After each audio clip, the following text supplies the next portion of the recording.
Bonjour, dans cette nouvelle vidéo, toujours dans le cadre de l'apprentissage du langage Python au lycée avec la calculatrice TI-83 Premium CE, nous allons voir donc comment l'utilisation de listes et puis les opérations sur les listes, à savoir la commande append, .append et sum. Nous reprendrons bien sûr l'exemple des suites arithmétiques, donc troisième partie, et générer une suite et obtenir la somme des termes. Alors j'ai préparé un nouveau script que j'ai appelé sarithme3.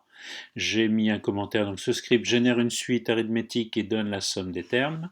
On va fonctionner un petit peu différemment des deux programmes précédents. On va cette fois-ci donc créer une liste vide. Alors pour les outils listes, on a deux façons de faire. La première, c'est d'utiliser le menu liste ici, seconde stat, et effectivement un pour créer une liste. Voilà. Alors, j'ai oublié de la nommer. Il faut que je l'attribue cette liste à une variable. On va nommer L comme liste la variable, L, et l'affecter à la liste, donc store. Voilà. J'aurais dû bien sûr rentrer L et la liste ensuite, entre crochets. Donc on a créé une liste vide pour commencer. Ensuite, on va donc définir une fonction comme on l'a fait précédemment. Fonctionnalité F1, définir une fonction. On va la passer en mode alpha bien sûr pour la nommer suite arith. Donc S T E. Je vais utiliser l'outil ici tiré bas. Zut, échappe. Voilà.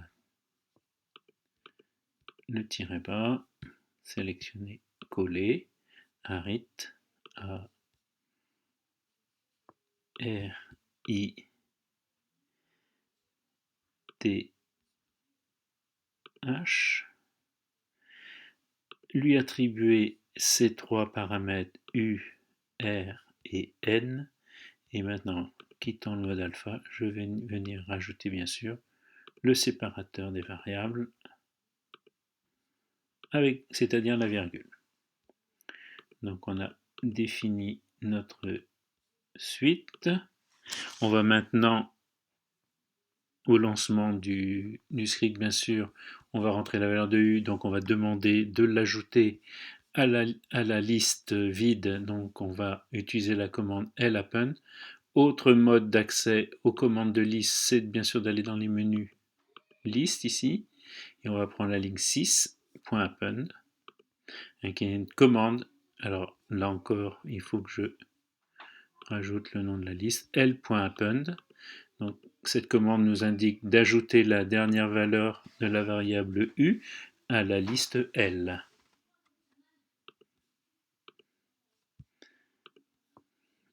Je valide la ligne par entrée.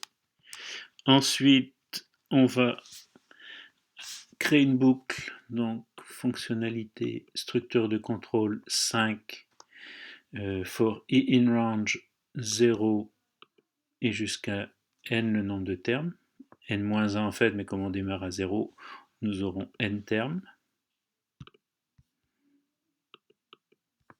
Ensuite, on va rajouter le compteur, ce qui nous permettra justement de générer notre suite.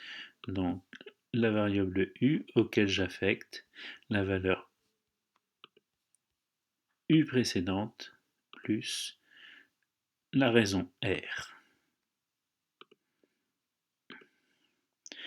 À la ligne suivante, je vais demander à la boucle de rajouter la nouvelle valeur de u dans la liste. Donc, je rappelle ma liste L et je vais rechercher la commande lappend, .append, 6. Et bien sûr, la valeur nouvellement créée de u, de la variable u. Ensuite, on va diminuer l'indentation avec l'outil ici, donc diminuer l'indentation, et on va demander à la fonction d'afficher avec une commande d'entrée-sortie, c'est-à-dire la commande print, et on va demander d'afficher carrément la liste L. Voilà. Donc cette fonction est définie, hein, qui est comment dire, construite, rédigée, et donc elle a pour but bien sûr de générer la suite et de les mettre dans la liste. J'ai préparé ensuite donc les commandes, les lignes d'instruction qui permettent de demander à l'utilisateur de saisir les données. On l'a déjà fait dans les 2 programmes précédents, donc j'ai préparé le terrain. Et l'avant-dernière ligne ici, print suite arith, hein, qui reprend effectivement ce qu'on a vu au-dessus, qui va afficher donc, qui permet d'afficher la liste. Et puis ensuite, la somme des termes. Il nous reste à ajouter la commande somme. Alors on va aller chercher bien sûr dans la liste, hein, seconde liste, et puis nous avons la commande 9 ici, c'est une instruction donc, qui fait la somme automatiquement des termes d'une liste qui a été précédemment créée. Donc en l'occurrence ici, c'est la liste L bien sûr dans notre script. Nous allons exécuter ce programme. Donc entrer le premier terme, par exemple 145, entrer la raison, pourquoi pas 3, nombre de termes 10, et on lance. Et là, cette fois-ci, la suite qui a été générée est affichée à l'intérieur de la liste. 145, 148, 151, on va bien de 3 en 3. On a bien 10 termes. Et puis, ensuite, s'affiche la somme des termes, 1760. Voilà, cette leçon est terminée.